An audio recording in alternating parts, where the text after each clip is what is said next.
Commander Vexthor stood before the Galactic Council, his 4 arms trembling slightly as he prepared to deliver the news. The council chamber, carved from a single crystal asteroid, hummed with anticipation.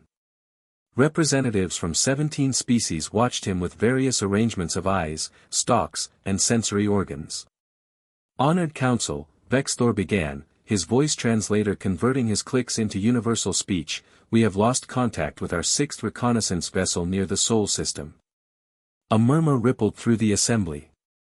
Council Elder Kirillin, a being of pure energy contained within a gravitational field, pulsed with concern. 6 ships, Commander. In how many cycles? 43 standard cycles, Elder. All within the same sector, approximately 8 light minutes from the 3rd planet. Vexthor activated the holographic display, showing a 3-dimensional map of the Sol system. Red markers indicated where each ship had sent its final transmission. They formed a disturbing pattern around Earth. What were the final reports? Asked Ambassador Thren, his crystalline body refracting the chamber's light into rainbow patterns. Vexthor's skin changed to a darker hue, indicating distress. That's the peculiar part, Ambassador. There were no distress calls. No emergency beacons. No signs of combat. Each ship simply stopped transmitting. One moment they were sending routine telemetry, the next, silence. Elder Kirillin brightened with intensity. Could it be a natural phenomenon? A spatial anomaly we haven't encountered? We considered that, Vexthor replied, pulling up sensor data. But our long-range scans show nothing unusual. No gravitational distortions, no radiation spikes, no temporal fluctuations. The area appears completely normal. What about the inhabitants of the 3rd planet? Thren's voice carried an edge of suspicion.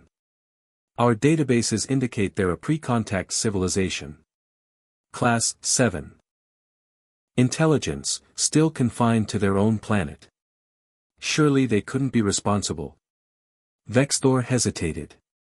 According to all our assessments, they lack the technology for interstellar warfare. Their most advanced vessels barely reached their own moon. They haven't even mastered fusion propulsion yet. It should be impossible. Should be, Kirillin repeated, the words hanging in the air like an accusation. Another council member, General Mort of the Krillian Empire, slammed his massive fist on his hovering platform. I say we send a battle fleet. Show these primitives what happens when they attack the Galactic Confederation. We don't know if they're attacking, Vexthor cautioned. We don't know anything. That's the problem. The Elder's field pulsed thoughtfully. We need more information. Commander Vexthor, prepare another reconnaissance mission. But this time, we'll be watching. Constant communication, multiple ships maintaining distance, and at the first sign of trouble, retreat immediately. Vexthor bowed. As you command, Elder. As the council adjourned, Vexthor couldn't shake an uneasy feeling. 6 ships vanished without a trace. Something near Earth was very, very wrong. 3 weeks later, the reconnaissance squadron approached Earth's orbital space with extreme caution. Commander Vexthor commanded the flagship Stellar Observer from the bridge, surrounded by his most experienced crew. 2 smaller scout vessels flanked them at a distance of 50,000 kilometers.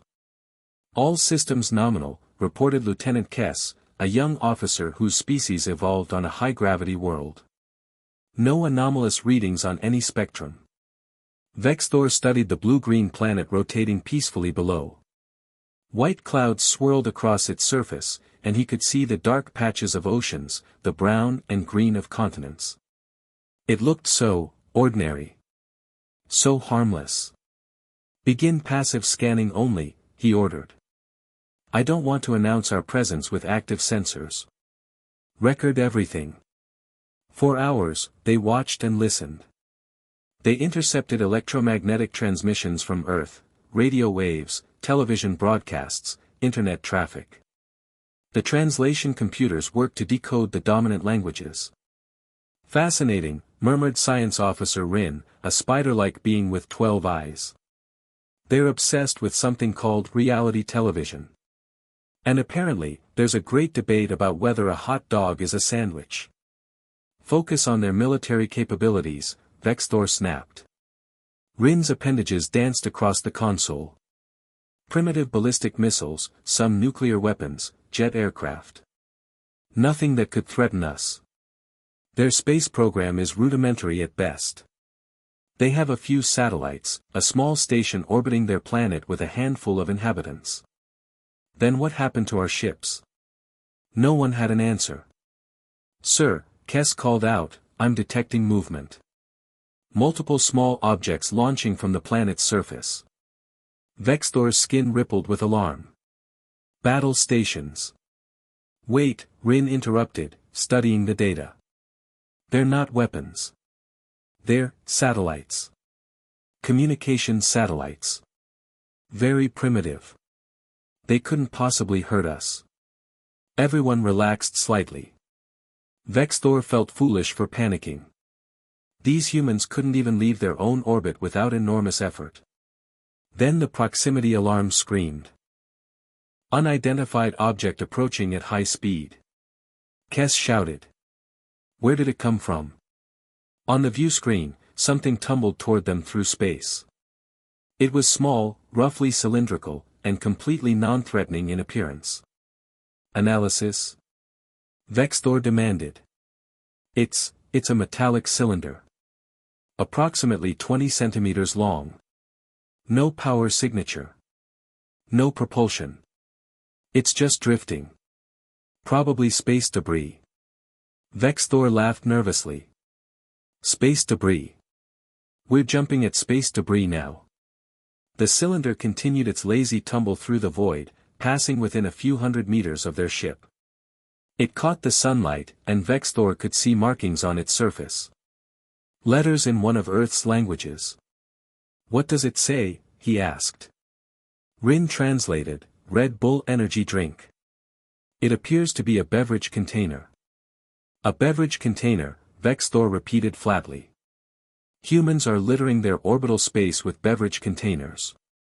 Actually, sir, Rin said, checking the data, there are thousands of these objects. Debris from old satellites, spent rocket stages, tools dropped by spacewalkers, even paint chips. It's everywhere. Vexthor stared at the view screen, where hundreds of tracked objects now appeared, all tumbling through Earth's orbital space in various trajectories. A civilization that couldn't clean up after itself. This is why we lost contact with 6 ships. Commander Vexthor insisted on examining one of the debris objects up close. Against his crew's protests, he authorized a retrieval drone to collect a particularly large piece, part of an old satellite, according to the markings.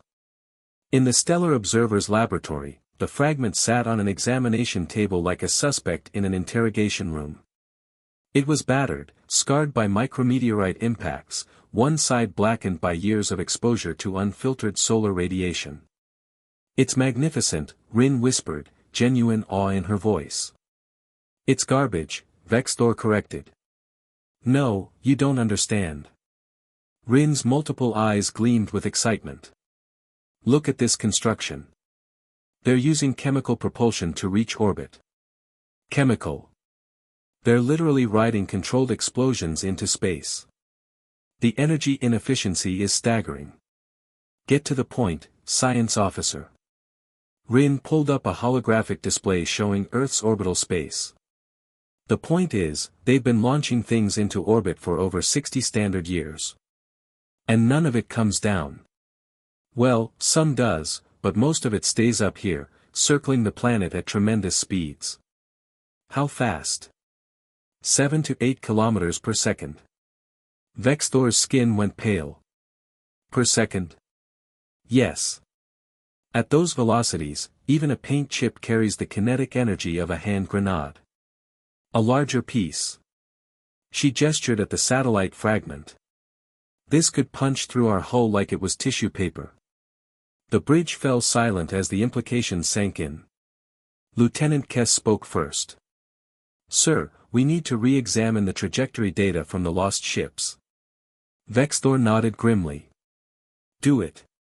20 minutes later, they had their answer. Each of the 6 missing ships had been struck by orbital debris. Not intentionally, the humans didn't even know the aliens were there. The collisions were pure accident, cosmic bad luck. A wrench here, a defunct satellite there, a bolt moving at 8 kilometers per second. The first ship, Kess reported, was hit by something the humans call a garbage bag. It was released during a spacewalk in 1965. Been orbiting ever since. A garbage bag destroyed a Confederation starship, Vexthor said numbly. The second ship was struck by a screwdriver. The third by a piece of thermal blanket. The fourth. Enough. Vexthor held up a hand. I understand. He stared at Earth, that beautiful blue world, surrounded by an invisible sphere of deadly garbage. The humans had accidentally created a defensive system that had destroyed 6 advanced starships without even trying. Sir, Rin ventured carefully, what do we tell the Council? Vexthor imagined standing before the Galactic Council again, explaining that the mighty Confederation had been defeated by trash. By literal garbage. By a civilization that didn't even know there was a war. We tell them the truth, he said finally. We tell them Earth is defended by the most unpredictable weapon in the galaxy, human carelessness. The Galactic Council chamber had never been so tense. Commander Vexthor's report played on holographic displays throughout the room, showing trajectory analyses, collision simulations, and the damning evidence, 6 sophisticated starships destroyed by orbiting refuse. Preposterous.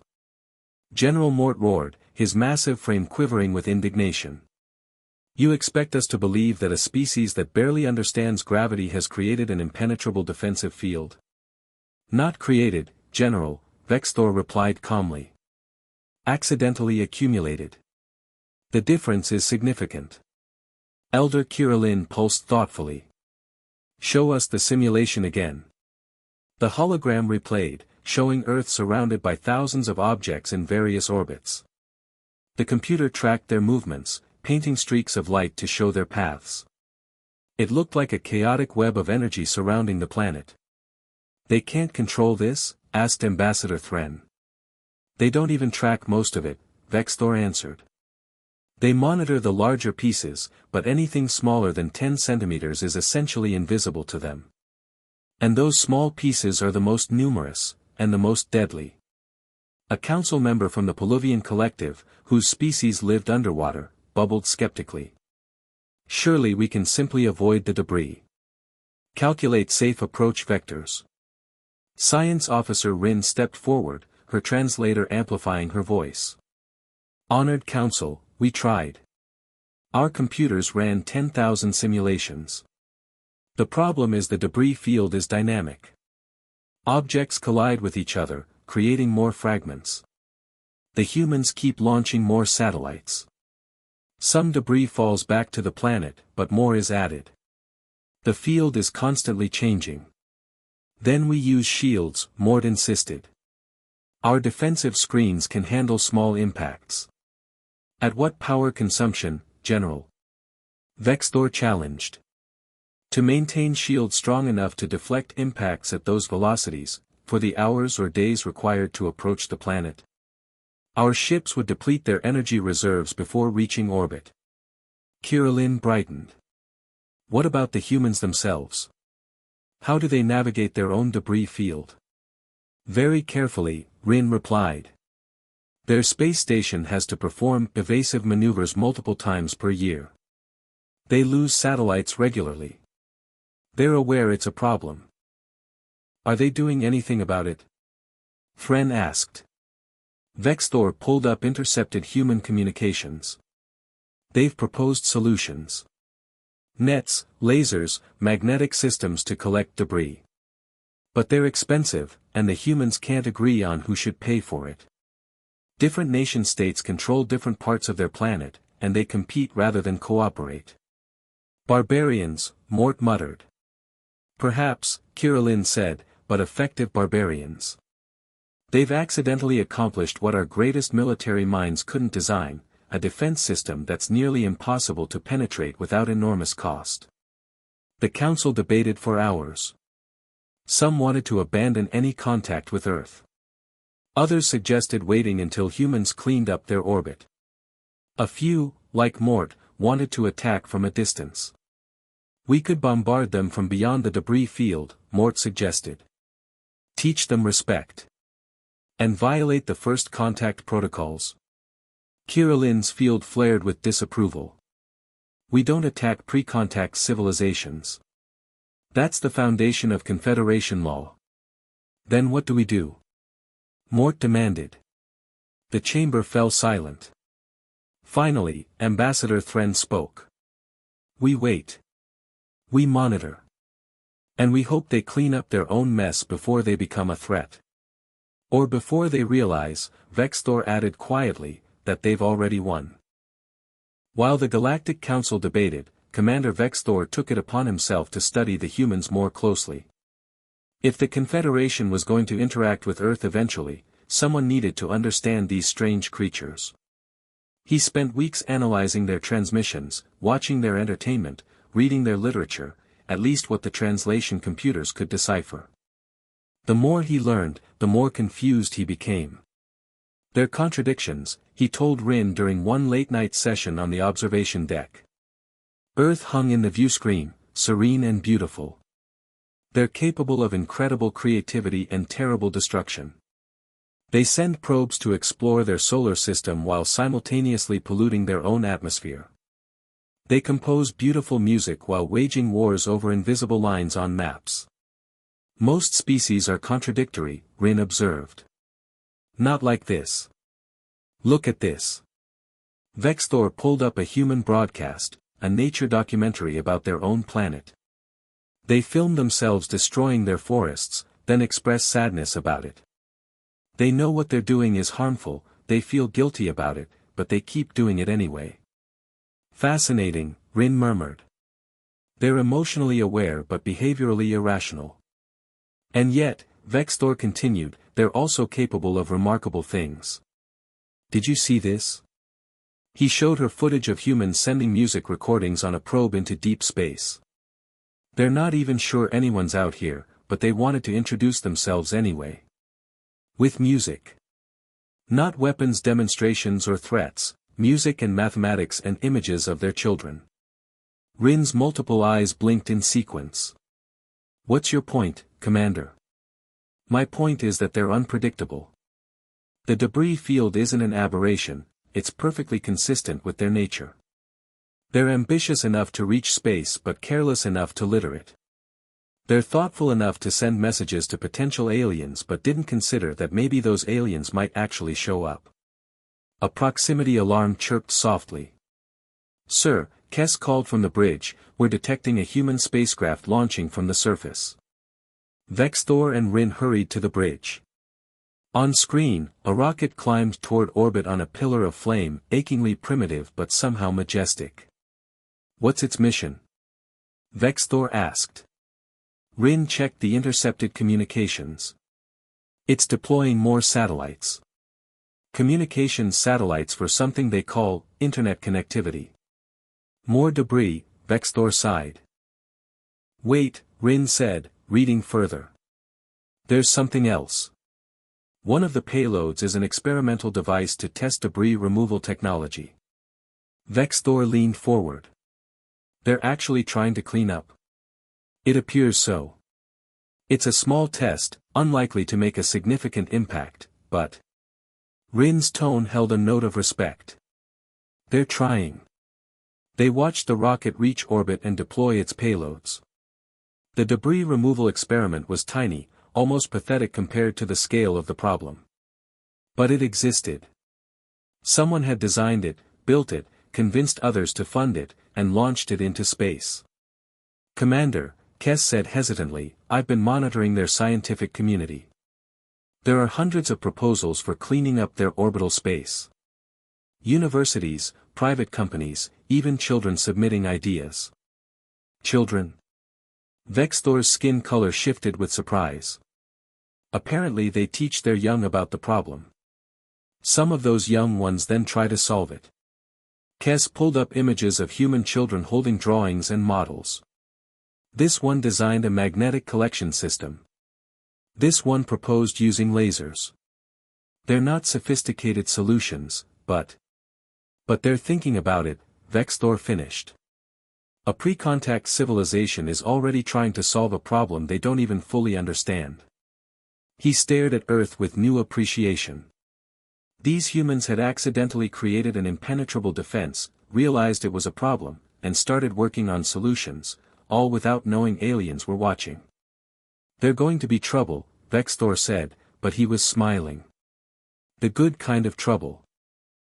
Commander Vexthor was reviewing debris trajectory reports when the alarm nearly shattered his concentration.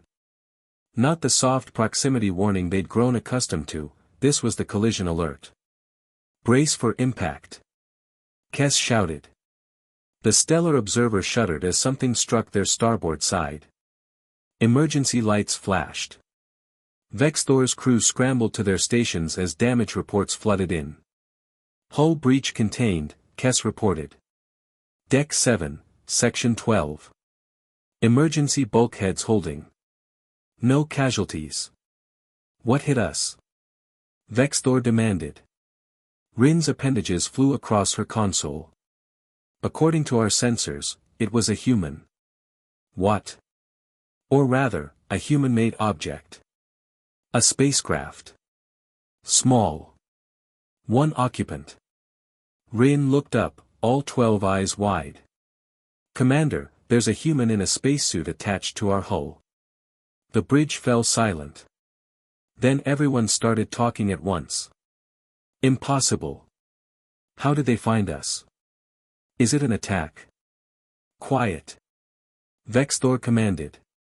His mind raced. The cloaking field should have made them invisible. How had a human spacecraft collided with them?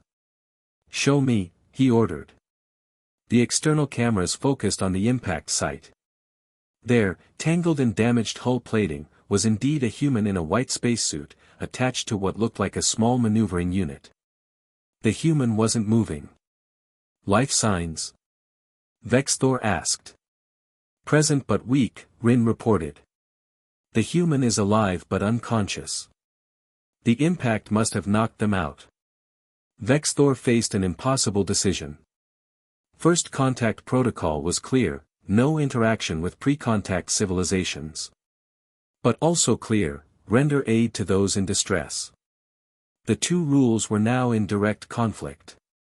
Commander, Rin said quietly, if we do nothing, the human will die. Their life support systems are damaged. Through the camera, Vexthor could see the human's face through the helmet's visor.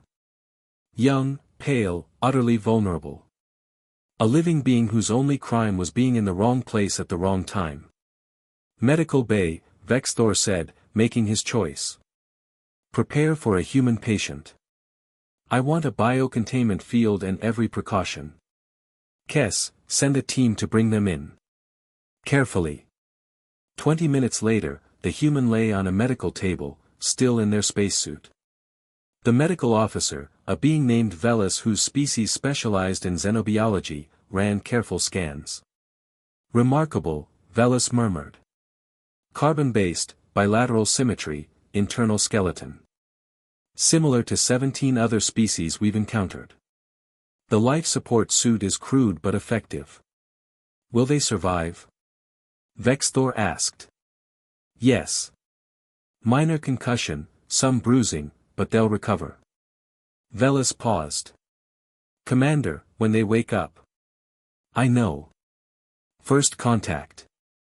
Vexthor looked down at the human. What were they doing out here? Rin had been examining the human's maneuvering unit, recovered from the hull. According to the markings, this belongs to the International Space Station. They were performing what they call a spacewalk, exterior maintenance on their orbital habitat. And they just floated into us. Their equipment malfunctioned. The tether broke. They were drifting, trying to use this unit to get back. Rin's voice held reluctant admiration. They were half a kilometer from their station and trying to navigate back manually. Brave, really. The human stirred. Vexthor saw the eyes flutter behind the visor. Everyone stay calm, he ordered. Remember, this is their first time meeting an alien species. No sudden movements. The humans' eyes opened fully. For a long moment, they stared up at the ceiling of the Stellar Observer's medical bay, clearly confused. Then their head turned, and they saw Vexthor. Their eyes went very wide. "Hello," Vexthor said, hoping the translator would work. "Please don't be afraid. You're safe now." The human opened their mouth. Then closed it. Then opened it again. "You're real," the human whispered in English. "Aliens are real?" "Yes," Vexthor replied simply. "And you just crashed into our spaceship." The human started laughing. Then couldn't stop. Commander Vexthor had faced combat situations, diplomatic crises, and navigational nightmares.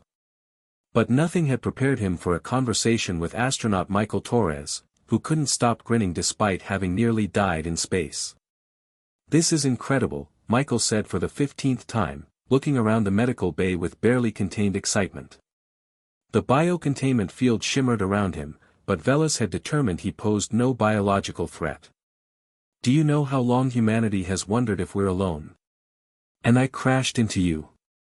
I literally crashed into first contact."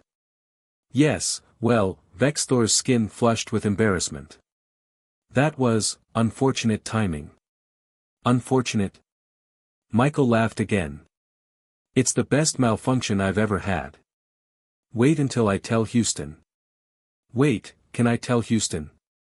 His expression turned serious. "Are you here to invade Earth or something?" "No," Vexthor assured him. "We've been observing. Trying to understand why our ships keep disappearing near your planet." Michael's face fell. "Oh. The debris field. You know about it?" "Everyone knows about it. Well, everyone in the space program. It's a nightmare. We track thousands of pieces, but there's so much more we can't see. Every spacewalk is a risk. Every satellite is a target." Michael shook his head. "We made a real mess up here." Vexthor found himself relaxing slightly. The human understood. 6 of our vessels were destroyed by your orbital debris. We thought you were attacking us. With garbage? Michael looked horrified. No, it's not a weapon. It's just, we didn't think ahead. We were so excited about getting to space that we didn't consider the consequences. Classic human short-sightedness. You're aware of this trait? Oh yeah. We're terrible at thinking long-term. Climate change, pollution, resource depletion, we see the problems, we just struggle with solutions. Michael gestured around the advanced medical bay. You guys probably have it all figured out, right? Clean energy, sustainable everything. We've had thousands of years to learn, Vexthor said. Your species has only been in space for 60 years. 66, Michael corrected with a smile. But who's counting? Rin approached the containment field. Astronaut Torres, may I ask, are you frightened? Terrified, Michael admitted cheerfully. But also thrilled. And curious. And wondering if this is a concussion-induced hallucination. He looked at Vexthor. What happens now? Vexthor hadn't decided. The first contact protocol said he should return Michael to Earth with his memory wiped. But looking at this human, brave enough to venture into space in a primitive suit, resilient enough to laugh after nearly dying, honest enough to admit his species' flaws, Vexthor made another choice. Now, he said, we talk. Tell me about Earth. Help me understand your people. They talked for hours. Michael explained human history, culture, conflicts, and dreams. Vexthor shared carefully selected information about the Galactic Confederation. They discovered that despite vast technological differences, their species had much in common: curiosity, fear, hope, the drive to explore. The debris problem, Michael said eventually. We're working on it. It's slow, and expensive, and everyone's pointing fingers about who should pay. But we're trying. Give us time. Time is something we have, Vexthor replied. But I must ask, are you ready? For first contact, for knowing you're not alone. Michael was quiet for a moment. Honestly? No. We're not ready. We still fight wars over land and resources. We can't even agree on how to save our own planet. We're messy and chaotic and we make terrible mistakes.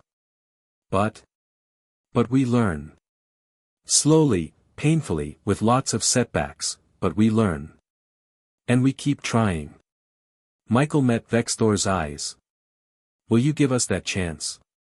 Vexthor thought about the debris field, the lost ships, the impossible decision he'd faced.